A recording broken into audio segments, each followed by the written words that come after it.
श्री राधे राधे। आपका स्वागत है मेरे इस यूट्यूब चैनल डिवाइन हिंदी कहानियों में। आज मैं आपको श्रावण महात्म का 6वां अध्याय सुनाऊंगी। अगर आपको मेरा यह अध्याय पसंद आए तो कमेंट बॉक्स में कमेंट जरूर करें। सनत कुमार ने शंकर जी से कहा, हे ईश्वर, मैंने हर्ष का कारण रविवार महात्म को सुना। अब आप श्रावण महीने में सोमवार व्रत के महात्म को कहें। ईश्वर ने सनत कुमार से कहा, हे सनत कुमार, रवि मेरी आँख है, उनका श्रेष्ठ महात्म है। पार्वती के सहित क्या इसे मेरे सोमनाथ का महात्म का वर्णन हो सकेगा? मुझसे इसका महात्म का जो कुछ भी वर्णन हो सकेगा उसे आपसे मैं कहता हूँ। चंद्रमा का नाम सोम है, ब्राह्मणों के सोम राजा है। यज्ञ साधना सोम लता का नाम है। इन नामों के कारण को एकाग्र होकर मुझसे सुनो। यह वर मेरा स्वरूप है, अतः सोम इनका नाम कहा गया है। हे विप्र, इसकी व्रत की विधि सुनो। मैं विस्तार से आपसे कहता हूँ। 12 महीनों में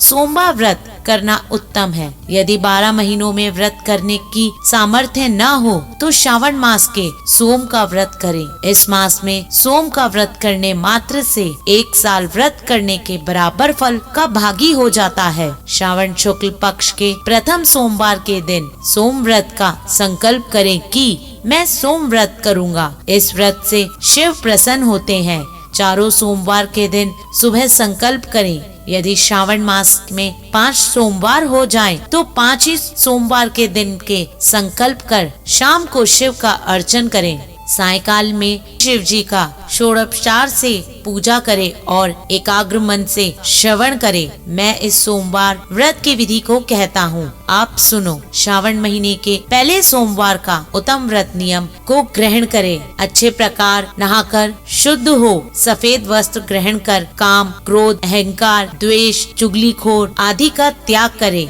मालती, मल्लिका आदि सफेद पुष्पों तथा नाना प्रकार के पुष्प और अभिष्ट उपचारों से मूल मंत्र नमः शिवाय का त्र्यंबकम मंत्र से अर्चन करें। कहीं कि सर्व भवनाश महादेव का मैं ध्यान करता हूँ। उग्रनाथ शिव शशि मौली का मैं ध्यान करता हूँ। रुद्र नीलकंठ शिव भयहारी का मैं ध्यान करता हूँ। इस प्रकार देवेश का मनोहर उपचारों से अर्चन करें तथा अपने वित्त के अनुसार इस व्रत को जो करता है उसके पुष्प फल सुनो। सोमवार के दिन पार्वती के सहित शिव का अर्चन करते हैं। वे प्राणी पुनर्वृत्ति से रहित दुर्लभ लोक प्राप्त करते हैं। इस महीने में नत व्रत के पुण्य को संक्षेप मात्र में कहता हूँ। देव तथा दानवों से 7 जन्म तक अश्मेर जो पाप हैं, वे सब नत भोजन से नष्ट हो जाते हैं। इसमें कोई विचार न करे। इस उत्तम व्रत को उपवास द्वारा करे। पुत्र इच्छा वाला पुत्र और धन इच्छा वाला धन प्राप्त कर लेता है। प्राणी जिस वस्तु की इच्छा कर लेता है उसे वह फल प्राप्त हो जाता है।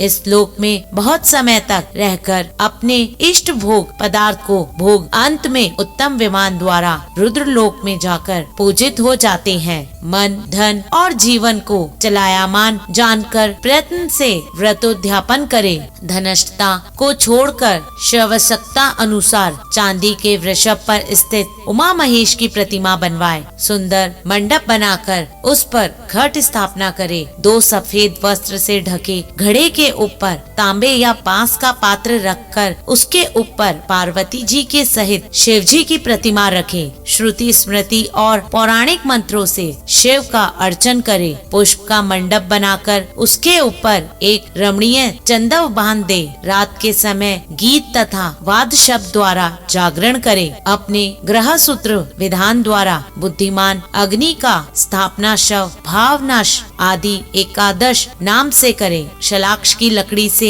108 आहुति दे। यव बृहित तिल आदि द्वारा इस मंत्र से हवन करे। पूर्ण आहुति कर्म कर सृष्टिकृत आदि आहुति करे। आचार्य का पूजन अर्चन कर गौ आचार्य को दे। रमणीय 11 ब्राह्मणों को भोजन कराकर उन ब्राह्मणों को एकादश घड़ा बांस के पात्र सहित दे पूजा करे। प्रधान देव तथा देव पर चढ़ी सामग्री आचार्य को देकर देकर प्रार्थना करे कि वे मेरा व्रत पूर्ण हो। इस व्रत से भगवान शिव प्रसन्न होते हैं। प्रसन्नता से बंधुओं के सहित भोजन करे।